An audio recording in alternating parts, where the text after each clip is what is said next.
ام ادم عاملين ايه يا حبايب قلبي؟ تعالى اوريكم عشان بقى النهارده من عند سلطانه. فتح يا ابو ادم ووريهم يا ابو ادم.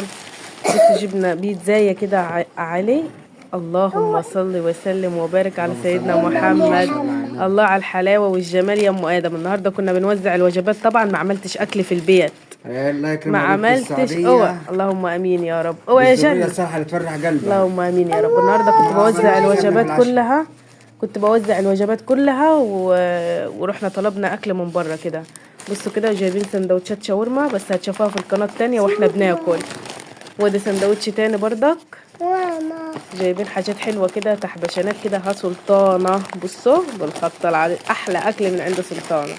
وجايبين طبق مكرونه بشاميل بالصوص الابيض.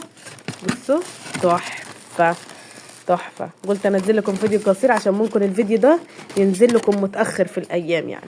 بصوا تحفه تحفه تحفه. شكل البيتزا مش عارفه مالها الكاميرا. بصوا كده شكلها تحفه، شكلها خطير. وجايبين الحجم الكبير عشان ناكل براحتنا. ويلا يا حبايبي.